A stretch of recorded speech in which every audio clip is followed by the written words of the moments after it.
আসসালামু আলাইকুম সবাইকে আজকের ফেসবুক লাইভ সেশনে স্বাগত জানাচ্ছি। আমি ডক্টর আতিকুল হক মজুমদার। আমাদের আজকের সেশনের বিষয় হচ্ছে সারেন্ডার। এখন সারেন্ডার বলতে এখানে আমরা এটাই বুঝিয়েছি যে আমরা আসলে আমাদের ব্রেন এভাবেই কাজ করে, সবসময় আমরা সবকিছুকে রেজিস্ট করি। আমাদের যদি কোনো ভিতরে চিন্তা আসে সেটাকে আমরা রেজিস্ট করার চেষ্টা করি, যে আমাদের ইমোশন আসলে সেটাকে আমরা রেজিস্ট করার চেষ্টা করি। কিন্তু যত বেশি আমরা রেজিস্ট করব তত আমাদের আসলে নিজেদের ন্যাচারের এগেনস্টে আমরা কাজ করব। কারণ আমরা আমাদের চিন্তা দিয়ে আরেকটা চিন্তাকে থামাতে পারবো না। অর্থাৎ ওই যে যেমন আগুন দিয়ে আগুন ঠেকানো যায় না, বা পানি দিয়ে পানি সরানো যাবে না, ঠিক সেরকম আমি চিন্তা দিয়ে চিন্তা কখনোই সরাতে পারবো না। তাহলে আমাদের যেটা সমস্যা, প্রধান একটা সমস্যা হয় হচ্ছে যে আমাদের চিন্তা নিয়ে। কারণ আমরা আমাদের ভিতরে বিভিন্ন রকম চিন্তা ভাবনা আসে, তো সেগুলি আমরা প্রায় এগুলিকে রেজিস্ট করার চেষ্টা করি। তো যখন শুধু চিন্তা ভাবনা না, আমাদের চারিদিকে আমাদের ব্যক্তিগত জীবনে যখন অনেক তথাকথিত সমস্যা আমরা দেখি, তখন আমরা সেগুলির সাথে যুদ্ধ করতে চাই, সেগুলিকে প্রতিরোধ করতে চাই। তো এগুলি করতে গিয়ে আমাদের ভিতরে রেজিস্ট্যান্স তৈরি হয়। আমাদের ভিতরে সবসময় একটা ফ্লাইট অর ফাইট, যে আমাকে একটা যুদ্ধের মধ্যে দিয়ে যেতে হবে, যুদ্ধ করতে হবে, প্রতিরোধ করতে হবে। তাহলে এই প্রতিরোধ, এই অনুভূতিটাই আমাদের ভিতরে স্ট্রেস তৈরি করে। কিন্তু যখন আমরা এটাকে জাস্ট ছেড়ে দিব, অর্থাৎ আত্মসমর্পণ করব একেবারে নিঃশর্তভাবে, যে আচ্ছা যা হবার হবে, তো যা হবার হবে এইটাকে যখন আমি অ্যাকসেপ্ট করা শুরু করব, যে সামনে যাই আসুক না কেন, হ্যাঁ, সেটা যত বিপদ আসুক না কেন, অনিশ্চয়তা আসুক না কেন, ওটাকে আমি এমব্রেস করব। কেন করব? কারণ জীবনে নিশ্চয়তা কখনোই পাওয়া যাবে না।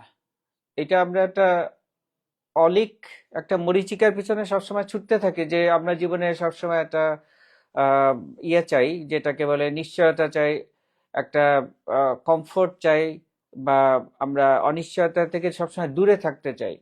কিন্তু এটা কারো জীবনে কখনোই সম্ভব হবে না। তো এই বাস্তবতাটাকে আমরা যখন মানতে পারি না, তখনই আমাদের ভিতরে তৈরি হয় একটা নিজেদের সাথে টানাপোড়েন। অর্থাৎ আমরা যেটা চাই না সেটাই আমাদেরকে করতে হচ্ছে, আমরা ইচ্ছার বিরুদ্ধে আমরা তখন চলতে থাকি। তো আমাদের এই মেডিটেশনটা আমরা এখনই শুরু করব আমাদের ব্রিদিং এক্সারসাইজের মাধ্যমে। ব্রিদিং এক্সারসাইজটা এখানে যারা নতুন তাদের জন্য আমি একটু রিপিট করি। এটা আমরা নাক দিয়ে এক থেকে 4 গুনতে গুনতে শ্বাস নিব, মনে মনে চোখ বন্ধ রেখে, এবং এরপরে আমরা শ্বাসটা ধরে রাখবো 1 থেকে 4 গুনতে গুনতে। তারপরে আবার শ্বাসটা ধীরে ধীরে নাক দিয়ে ছাড়তে থাকবো, মনে মনে 1 থেকে 6 গুনতে গুনতে। এবং শ্বাস ছাড়ার সময় আমাদের পেট ভিতরের দিকে একটু টেনে নেওয়ার চেষ্টা করবো যতটুকু সম্ভব। তাহলে আমরা মেডিটেশন শুরু করি। 1 থেকে 4 গুনতে গুনতে শ্বাস নেই, 1 থেকে 4 গুনতে গুনতে শ্বাস ধরে রাখি, 1 থেকে 6 গুনতে গুনতে ধীরে ধীরে শ্বাস ছাড়তে থাকি।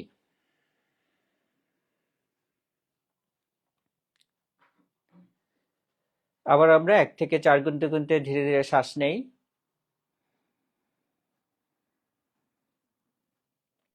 1 থেকে 4 গুনতে গুনতে শ্বাস ধরে রাখি,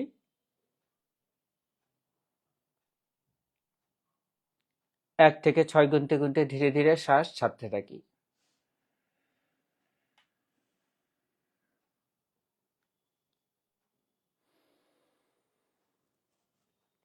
আমাদের এই মেডিটেশনের যেটা বৈশিষ্ট্য সেটা হচ্ছে যে এখানে খুব বড় কোনো প্রক্রিয়ার ভিতর দিয়ে আমাদেরকে যেতে হয় না। অর্থাৎ যেটা আমরা প্রায় সব সেশনেই সবসময় বলি, যে মেডিটেশন নিয়ে আমাদের কিছু ধারণা সেগুলি সঠিক না। আমরা মনে করি বিশেষ রিচুয়ালের মাধ্যমে অনেক কিছু করতে হবে, তাহলেই বুঝি মেডিটেশন হবে। আসলে আমরা প্রতি মুহূর্তে মেডিটেশনের মধ্যেই থাকি, যদি আমরা ওই বাস্তবতার মধ্যে নিজেদেরকে পুরোপূর্ণভাবে সম্পৃক্ত করতে পারি। অর্থাৎ আমি যদি 1 কাপ চা খাই, সেই সময় যদি আমি পরিপূর্ণভাবে ওটাকে উপভোগ করি, সেটাই মেডিটেশন, মাইন্ডফুলনেস। এবং মাইন্ডফুলনেসটা এ কারণে খুব গুরুত্বপূর্ণ, যে আমাদের আসলে অতীত বা ভবিষ্যতে আমরা কখনোই থাকি না, আমরা বর্তমানের মধ্যেই থাকতে হচ্ছে, কিন্তু আমাদের ব্রেইনে সবসময় আমরা অতীত এবং ভবিষ্যৎ নিয়ে বেশি উদ্বিগ্ন থাকি, ভবিষ্যৎ নিয়ে এবং অতীত নিয়ে আমরা সবসময় অনেক রিগ্রেটের মধ্যে থাকি। তো বর্তমানে থাকাটা খুব গুরুত্বপূর্ণ, কিন্তু এটা তো জোর করলে হবে না। এক্ষেত্রেও সে সারেন্ডার, অর্থাৎ আমি বর্তমানে আছি কিন্তু আমার মন অতীতে ঘোরাফেরা করছে, এটা যদি করে থাকে তাহলে তাকে করতে দিতে হবে, এটাকেও রেজিস্ট করা যাবে না। আবারও ব্রিদিং এক্সারসাইজ 1 থেকে 4 গুনতে গুনতে শ্বাস নেই, 1 থেকে 4 গুনতে গুনতে শ্বাস ধরে রাখি, 1 থেকে 6 গুনতে গুনতে ধীরে ধীরে শ্বাস ছাড়তে থাকি।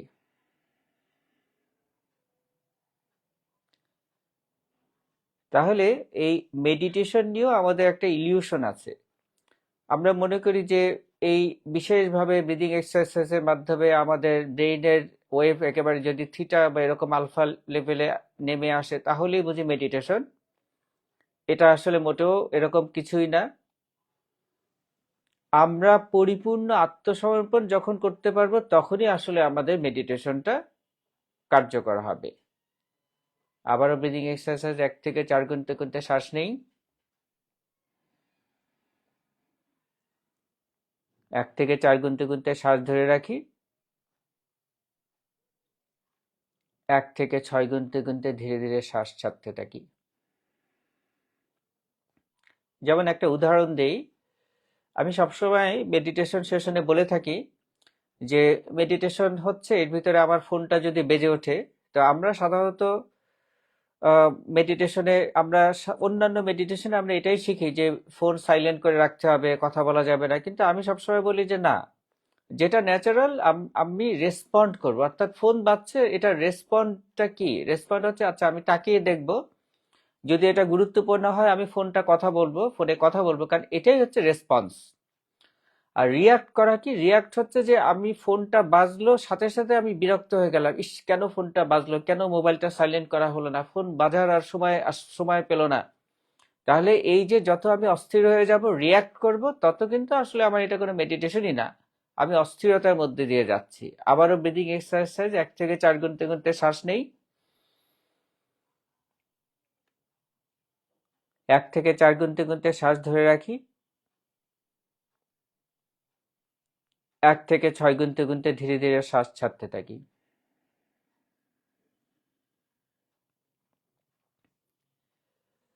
কিন্তু আমি যেটা বলেছি যে রেজিস্ট্যান্স, যে কোনো রেজিস্ট্যান্সই আমাদের স্ট্রেস তৈরি করে। তা আমাদের ব্রেন তৈরি হয়েছে স্ট্রেসের জন্য, কারণ ব্রেন সবসময় সার্ভাইভাল মোডে থাকে, এটা হচ্ছে ব্রেনের ডিফল্ট মোড।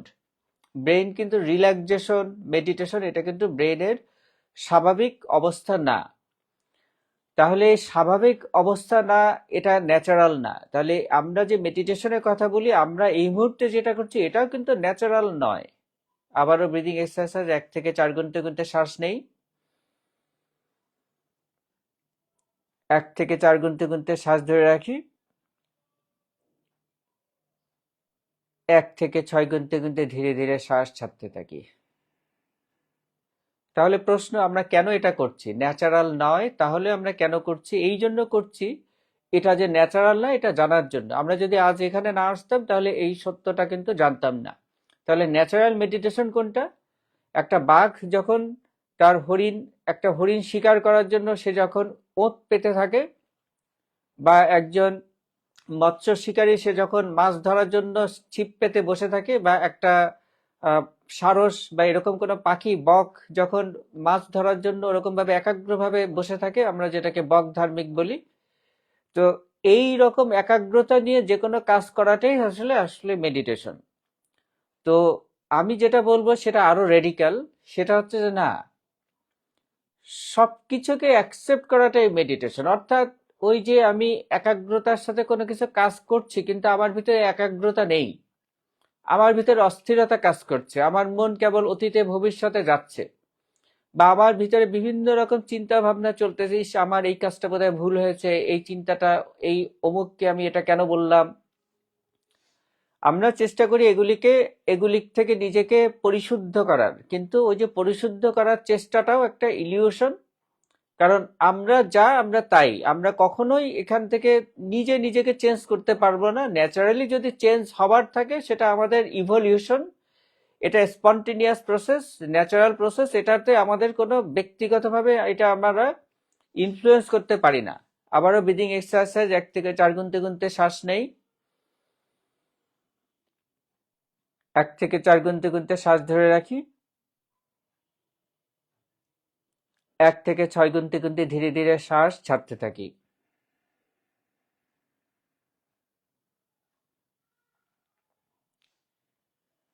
তাহলে রেজিস্ট্যান্স না করা অর্থাৎ পরিপূর্ণ সারেন্ডারের উদাহরণ হচ্ছে আমার আমার যদি এখন ফোনটা বেজে ওঠে, তাহলে আমরা এতদিন সবসময় প্র্যাকটিস করেছি, আচ্ছা ফোন বেজে উঠলো, আমি স্বাভাবিকভাবে ফোনটা দেখবো, ধরবো, রিয়াক্ট করার কোনো প্রয়োজন নেই। কিন্তু সবার চিন্তা ভাবনা, ব্রেইন হার্ডওয়্যারিং তো একরকম না।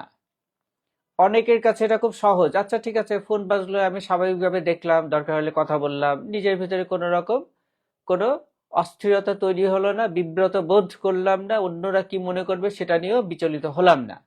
কিন্তু অনেকে এরকমই থাকবে যে তারা অস্থির হয়ে যাবে, ইস কেন ফোনটা বাজলো। তারা তখন অস্থিরতা এই কারণে আরো বেড়ে যাবে যে কেন আমি স্বাভাবিকভাবে রেসপন্ড করলাম না, কেন আমি রিয়াক্ট করলাম, কেন আমার ভিতরে বিরক্তি তৈরি হলো বা অস্থিরতা তৈরি হলো, আমার হার্টবিট কেন বেড়ে গেল, কেন আমি যে ইনস্ট্রাকশন অনুযায়ী ফোন বাজার সাথে সাথে আমি স্বাভাবিকভাবে ঠান্ডা মাথায় ফোনটা কেন দেখলাম না।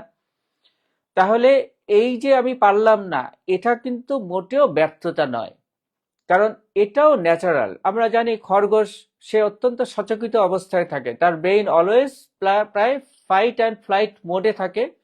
এই কারণে খরগোশের আয়ু হয়তোবা এই কারণেই কিছুটা কম হয়ে থাকে। যারা খুব ঠান্ডা মাথার প্রাণী যেমন তিমি মাছ বা কচ্ছপ, তাদের তুলনায় ওদের মেটাবলিজম স্লো, কিন্তু খরগোশ যারা খুব দ্রুত গতিতে চলে, হামিং বার্ড, এদের আয়ু কিন্তু কম, এটা আমরা জানি। তো এই যে মেটাবলিক রেট এক একজনের এক এক রকম, এখন আমি যদি প্রশান্তভাবে চলি আমার মেটাবলিক রেট কম হবে। এখন এখানেও কিন্তু হার্ডওয়্যারিং এর ব্যাপার আছে। আমি চাইলেই যে মানুষটা অত্যন্ত অস্থির তাকে একেবারে প্রশান্ত করা সম্ভব নয়, তার ভিতরে অস্থিরতা থাকবে।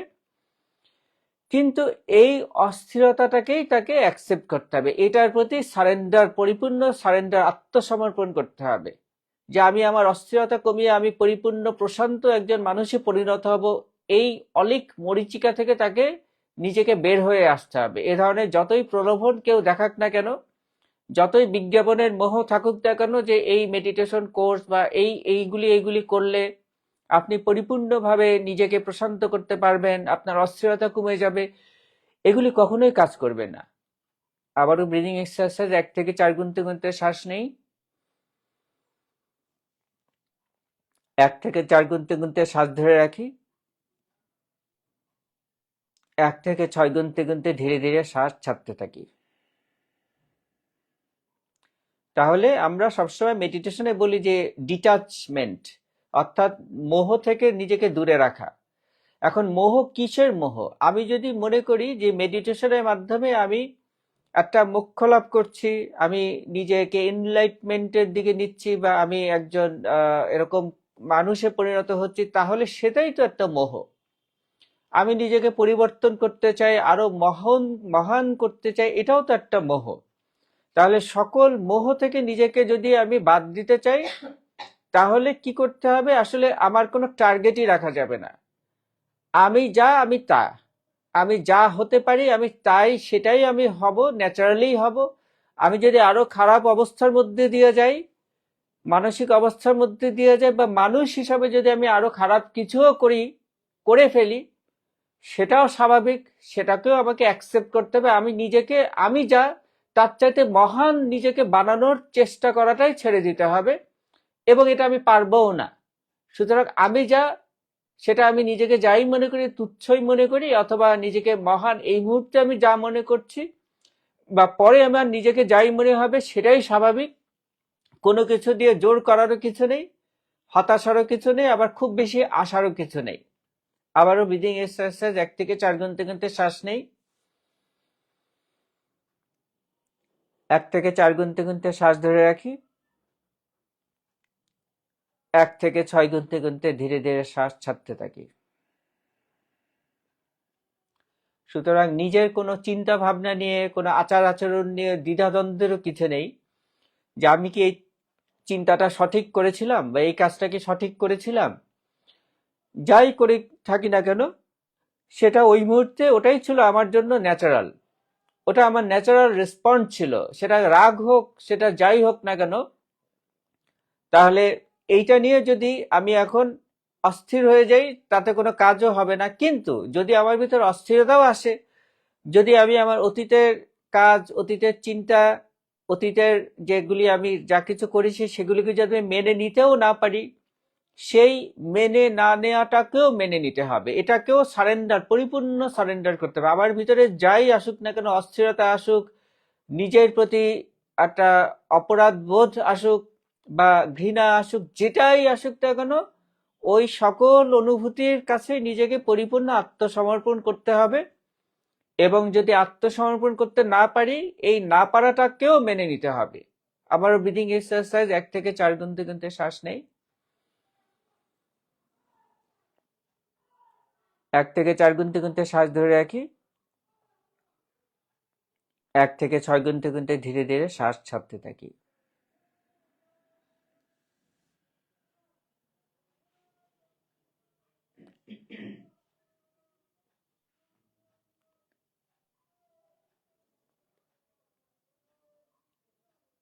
আমরা এই যে কিছু সেকেন্ড একটু বিরতি নিলাম, এটাও একটা পরীক্ষামূলক।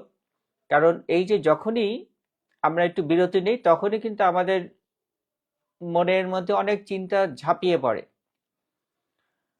আমরা অনেক সময় চেষ্টা করি এদের সাথে যুদ্ধ করার, কিন্তু আসলে যুদ্ধের কিছু নেই। আমি নিজের সাথে তো নিজে যুদ্ধ করতে পারবো না। আমি নিজে যদি সমুদ্রের একটা স্রোত হই, আমি যদি মনে করি যে সমুদ্র উত্তাল, আমি এর সাথে যুদ্ধ করব, সেটা তো অবাস্তব চিন্তা। তাহলে কোনো কিছুর সাথে যুদ্ধ করার কিছু নেই, কোনো কিছুকে প্রতিরোধ করারও কিছু নেই, পরিবর্তন করার কিছু নেই, প্রভাবিত করারও কিছু নেই। আবারও ব্রিদিং এক্সারসাইজ, 1 থেকে 4 গুনতে গুনতে শ্বাস নেই। 1 থেকে 4 গুনতে গুনতে শ্বাস ধরে রাখি। 1 থেকে 6 গুনতে গুনতে ধীরে ধীরে শ্বাস ছাড়তে থাকি। আমরা আর একবার ব্রিদিং এক্সারসাইজ করব, তারপরে আমরা চোখ মেলে তাকাবো। 1 থেকে 4 গুনতে গুনতে শ্বাস নেই। 1 থেকে 4 গুনতে গুনতে শ্বাস ধরে রাখি। এবার 1 থেকে 6 গুনতে গুনতে ধীরে ধীরে শ্বাস ছাড়তে থাকি। এখন আমরা চোখ মেলে তাকাতে পারি। তাহলে আমাদের ফেসবুক লাইভে আজকের মতো এখানেই বিদায় নিচ্ছি লাইভ থেকে। সবাইকে অনেক ধন্যবাদ। আশা করি আগামী সপ্তাহে আবার দেখা হবে।